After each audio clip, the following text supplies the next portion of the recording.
makes me so emotional.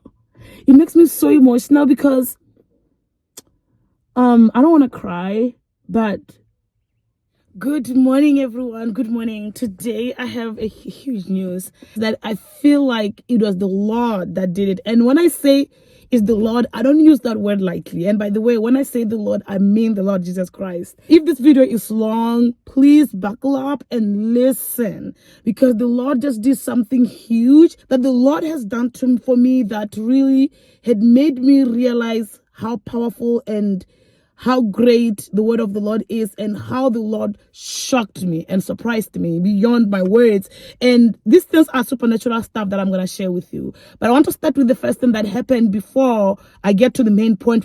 So before I met my husband, guys, I really prayed for exactly the person that my husband is, and the Lord gave me exactly what I wanted and exceeded that. My husband is the best person in real life. Like, anyone that knows him in person will not say otherwise. Like, that's how what a great person he is. But before I met him, I prayed. I just got saved. After I got saved, I really prayed to the Lord to say, God, please give me a husband. I said all the requirements. One of them, I was in university, so I always had a backup plan. And by the way, you should never have a backup plan when you're talking to the Lord. And that's just right there.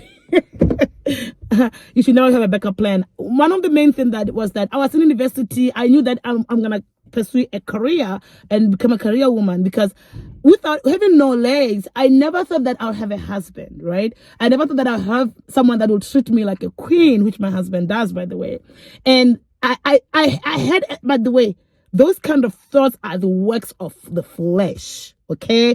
But I did that. But I prayed exactly what I wanted in a man. I wanted, number one, a husband that will not make me go and work a career job, but to put the children first and will make me a stay-at-home mom. I'll do anything to be a stay-at-home mom, provided he provided. And when I met my husband, before then, by the way, I told a friend of mine that is an unbeliever, I'm someone that likes to show off how good God is. I'm someone that likes to show off. When I pray for something, even though sometimes I'll have something at the back of the mind, whatever I pray for, I'll tell a friend of mine that is an unbeliever, so that when the Lord does it, they'll know that the Lord exists. So I tell my friend, by the way, hi Percy, if you're watching this video, in Canada, I was a student. He was a student, and he liked to visit my room. He was a guy. He was a good friend of mine. Like, he was a good friend. And this guy came to my room. He'll always come to my room. We'll always chat about stuff and all that stuff. And I tell him, like, okay, you know what? I just asked the Lord. He does not believe on God much, but I always, because I wanted him to believe on the Lord, I tried to give him the gospel. He didn't accept the gospel because he's a scientist. A lot of scientists, it's hard for them to really believe in the Lord, because a lot of the science out there lies a lot about who the Lord is. And as a result, when you are deep into the science, sometimes it's hard to really believe in the Lord. For example, you'll believe the Big Bang Theory. If you don't believe the Big Bang Theory, you'll believe the evolution. Like, it's so difficult for these people to really comprehend that the Lord made the world in 6 days. So it's that type of a person. But every time I'll make a decision, I used to show off about God. I'll tell him something like, oh, I'm going to ask God for this, and let me show you, God is going to do it. So that with my husband, I did the same thing. Even though I had a plan B, I told my friend that, you know what, I'm going to have a husband. And that's when I also met my friend around the same time, and I visited America. So I told him that I met a man, because you know what? And then my husband, I was like, yeah, I think I like that man, But my husband had not pursued me yet. And as days go by and my husband asked me out, and my husband told me exactly what he wanted, I told my friend that actually my husband said he wants this and we want the same thing. And he was shocked. He said, no, maybe God exists. Because I like to tell, when I want the Lord to really show himself to someone, I like to do like Elijah. I know that sounds crazy, but I like to do that. I like to do like Elijah, because Elijah said, if you don't know, there's a story in the Bible of Elijah wanting to show the children of Israel the greatness of our Lord. So what Elijah did, he said, okay, you guys don't believe in the Lord. I'm going to show you the power of the Lord. So bring your gods, which are the gods of Baal, and I'll show you the greatness of my God. So what Elijah did, he said, okay, I'm going to put the sacrifice here. Cause the fire to come down, and then we'll believe in your God. Make a sacrifice, like make it supernatural, and make it bend right now. And then we'll believe in your God. The gods, the children of the children of Belial, the children that believed in Baal, prayed all night, cut themselves, asking for God to bend the sacrifice and say, please, please bend the sacrifice. Because he was not God, guess what? It did not bend. But when it was Elijah's turn, you know what he said? He said, God, you know what? I'm going to show them. I mean, he didn't say that loud, but I'm using my expression as an African. He said, I'm going to show them. He took the water. He drenched it in the water so that no one will say there's no God, right? He put water in it and then said, God, bend the sacrifice. And then it bent after he drenched it. I'm the same way. If I love someone so much, I like to show them the greatness of the Lord. Of course, like, we have to give them the gospel, but I like to show them with those little things. Anyways, God gave me exactly what I wanted, and I told my friend what I wanted before I met my husband. And when it happened, he was shocked. He said, no, you really serve a living God. I said, yeah, of course I do. By the way, if we ever think what I believe as far as the gospel, I'm a child of the Lord, I'll leave my gospel presentation here of how the Lord saved me from death. So that's the story number one. The story number two, I told my family here in Botswana that, you know what, I really want twins. And before I got married, I said, I'm going to pray to God to give me twins. My family said, twins don't run in the family. They are usually, you usually get twins when they run in a family, right? What are you talking about? I said, yeah, I really like to have twins. And I prayed for twins. And when I became pregnant, initially we were planning on moving to Malawi and going to, when I found out that I was pregnant, I didn't want to go to the hospital and all these things. I thought I would do everything for pregnancy care in Malawi. So I did not go to the hospital for like 4 months. And on the 4th month, I got extremely sick that I thought that I was having labor. The pain was excruciating. At first, I thought it was normal pain. It was really, really, really that bad. And I had to go to the hospital in America before we moved to Malawi. And that's when I found out that I was having twins. So when I got there, number one, they were shocked that I'm showing up to the hospital 4 months after pregnancy. They were like, you've got to be kidding me. And number two, they did a lot of blood tests. It turned out that I had a UTI. That was my first and last, hopefully, UTI in my life. I'd never had UTIs, but for some reason I had UTI then. So I had a very bad UTI because I did not go to the hospital on time. And by the way, it's always very important to get checked on. I didn't go to hospital on time. It had been prolonging longer. That all the pains that I was feeling that was mild and got worse was actually that UTI that turned into a kidney infection. So that's why I was having a lot of pain, but it was glad that I came. So as the woman was going on my scan, she said, you said you have never been to a OBGYN. I said, no, we were wanting to go and move to Malawi first, and then I'll find out when I get there, because I did not want to just like pay more. We did not have an insurance that was, we just got married. We did not have a lot of stuff like that. So I was waiting that instead of spending a lot of money here, how about I go to Malawi and spend more money in the doctors, because doctors in America are more expensive and stuff, because we really made a decision that I'm going to move to Malawi and I'm going to have the baby in Malawi, because we're still in the process of me moving to Malawi. When I get there, the woman said, you've never gotten an ultrasound? I said, no. She looked at me like, oh, really? It's 4 months. I said, yeah. She said, you're having twins. My husband knew my prayer, and I knew that we prayed together. He knew me.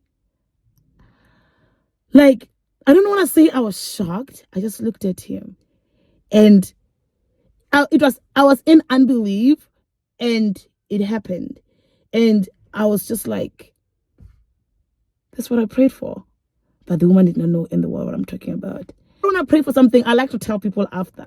And then when it happens, it's just that how I am. For some reason, my subscribers like to say, no, shut your mouth. Don't say a lot of your wins, because you never know who is hating on you. I try to keep some stuff private, of course, but it's just hard to keep quiet. So I told them. So when I came back, I called my family. I said, I'm carrying twins. They said, you're lying.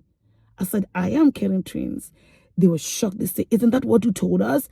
I said, yeah. And then I was shocked. And then, boom, twins. This is the great one that I wanted to share with you guys. This one really made me make this video because I wanted to share with you guys the greatness of the Lord.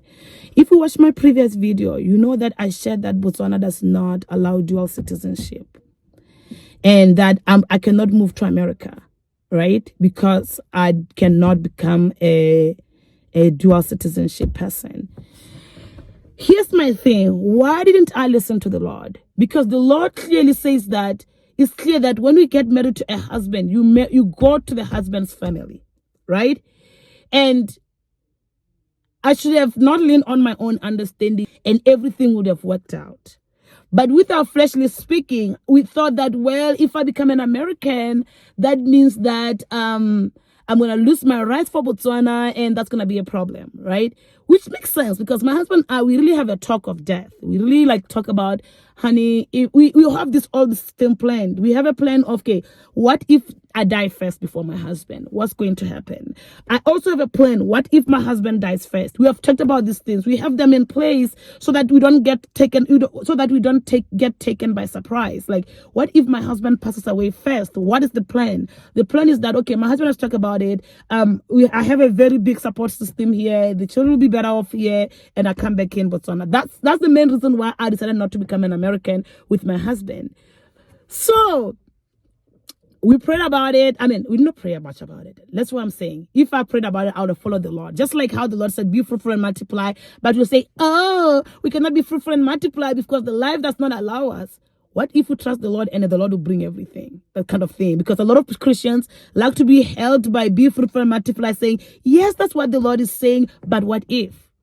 That's not how the Lord works. The Lord, if he says, be fruitful and multiply, he means that. He'll provide. The Lord, if he says that, my word says this, he will follow his word. I mean, he's the Lord of spirits. He is the Lord that created the entire earth. He's the Lord that created the entire heavens. Why do we think with our puny brains we can outlaw him? He doesn't know what he's talking about. Had I decided to become an American citizen, everything would have worked out. I would not have lost my citizenship of Botswana. So, by the way, if you don't watch that video, I don't want to repeat it. It's there. So my husband and I made a video the other time, a day before the decision came out to the public that Botswana does not allow dual citizenship. And in that video, as we prayed about dual citizenship before, but I never thought it was something possible in my country because many people have prayed for in years. So I've never thought it was going to happen. So, I mean, if you don't know what I'm talking about, just watch the video, the previous video of moving to America and why we had no choice. That video explained everything. And I made a video on the day that I posted the video. This one, the reason why I want to share this one the last is because other stories you can say you made them up. This one is because I put it out there. The masses saw it. My subscribers saw it. And everyone saw it.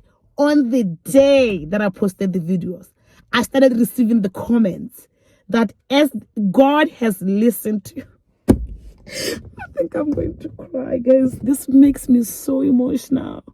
It makes me so emotional because I don't want to cry, but the funny thing is my life with the Lord has always been like this. That the Lord has always done this, guys. And when I made that video, okay, I recorded it with my husband. I edited it. Initially, that video, I was going to post it next week. The one about moving to America, about why I cannot move to America. I was going to post it last week. But because it was a talking video, it's easier to edit. I already have a video that I was supposed to edit that was supposed to come on that day, right? But that video, it's a very special video that needs hours and hours of editing. So because my baby is teething, is sick, I said to my husband, I don't think I can spend hours of editing because my baby needs me. So how about I edit this one first and then I'll post that one. And then I talked about it on the day that I posted that video to the thousands and thousands of my subscribers. The Lord changed. And when it happened, I mean, even the pinned comment, I was shaking replying it. I said, how did that happen? The day that I posted the video, the Lord changed. The day that I was not really trusting the Lord, I'll say that I should have, like that I said, I will not become an American because I'll lose my citizenship. The Lord changed, say, no, you become an American. Trust the Lord, you will not lose your citizenship. For me, all these stories, they are not the greatness of our mighty King, I don't know what that is. And what I've learned out of this whole thing is that I want to share with you that pray without ceasing.